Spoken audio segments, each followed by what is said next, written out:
What's going on, guys? I'm Mark Linsanger from Techno Buffalo, and we're here to share our full review on the NVIDIA Shield tablet. And we've been using it for about 2 weeks now, so let's see what this device is all about.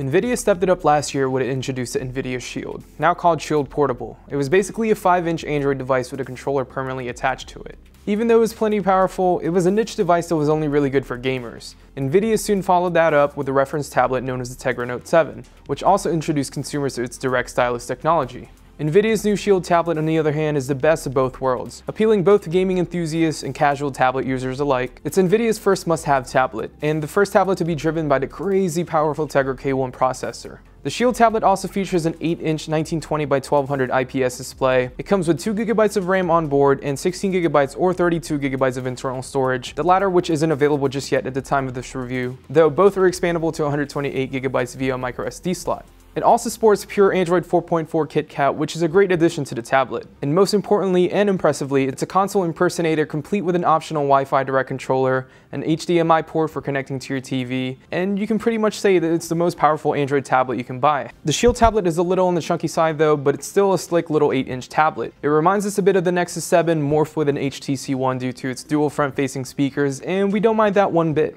At 13.1 ounces, the Shield tablet is about 3 ounces heavier than the Nexus 7, but still a lot lighter than the original 1 pound 4.7 ounces. Part of the weight increase with the Shield tablet over the Nexus 7 is due to the extra inch that you're getting from the screen, but also because the Shield tablet is passively cooled and has an extra thermal shield built inside to dissipate heat. It's a little on the heavier side, but not ridiculously heavy, though it works just fine one-handed operation, and it feels a little husky in comparison to something like the 8.4-inch Galaxy Tab S, which weighs a whole lot less than the Shield tablet. As an Android gaming device, the Shield tablet is the best thing out there. Between the K1 processor, the standard tablet form factor, and the really good controller support, it beats any of the other competitors out in the market right now. You get 3 main flavors to choose from when it comes to gaming on the NVIDIA Shield. You can choose from standard Android games that you can download from the Google Play Store, K1 optimized games which are available via the Shield Hub, and game stream ready games that run on your gaming PC and stream straight to your Shield.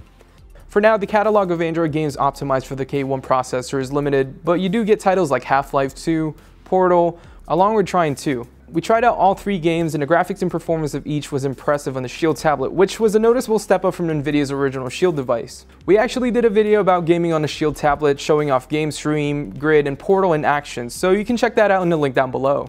Now, talking about the tablet itself, the 8-inch screen looks gorgeous. It's not the best screen out in the market, but nonetheless it's a good enough screen for casual gaming, watching videos, and doing everyday tasks like browsing the web and checking emails. And there's also 2 cameras on the Shield tablet, and they're not all that bad either. Both front and the back cameras are 5 megapixels, the rear-facing camera can record up to 1080p videos, while the front-facing camera can record in 720p.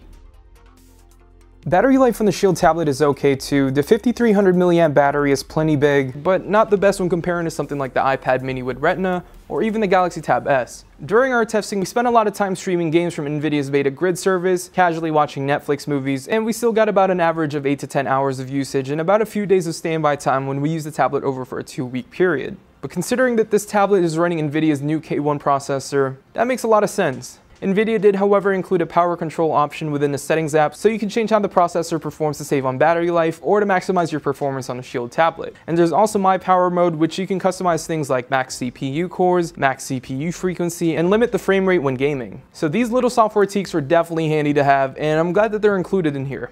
Now, besides the K1 processor that's inside the Shield tablet, the speakers on the tablet are amazing. The dual front-facing stereo speakers and the 2-side bass reflex port makes watching movies and playing games on the Shield much more enjoyable. The sound is clear and crisp, and there's just the right amount of bass in them. Now, by no means will these built-in speakers replace your Bluetooth speakers, but just having the speakers on the front makes a huge difference when using the tablet. Now, the last thing we'll talk about is the stylus, or what NVIDIA is calling it Direct Stylus 2. Think of it as an S Pen, but with a much better build quality.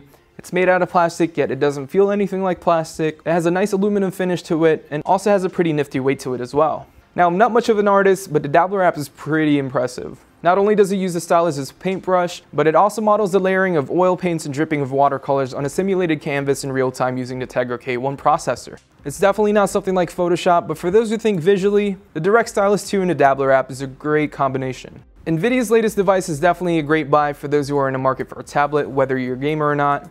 At just $300 for the 16GB Wi-Fi only model, it's the best bang for your buck. You get the beefy specs, dual front-facing speakers, and access to NVIDIA's gaming service, along with the usual Google services that normally come pre-installed on other Android tablets. The optional $60 controller is great too, and the majority of the games that are available in the Shield Hub have full controller support, and if you want to play something like Portal or Half-Life 2, however, the controller is necessary. There's also the $40 Shield cover that acts as a stand for your Shield tablet.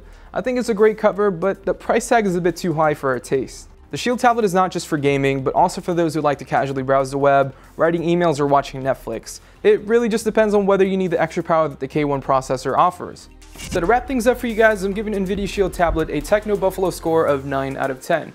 It's a great tablet with amazing specs and features, and it's a pretty affordable tablet too. Anyways, that's it for this video, guys. If you guys have any other questions, let us know in the comments down below. And as always, I'm Mark Linsanka from Techno Buffalo. I'll see you guys in the next video. Thank you guys for watching this video, and if you guys would like to see more, make sure to hit that subscribe button down below.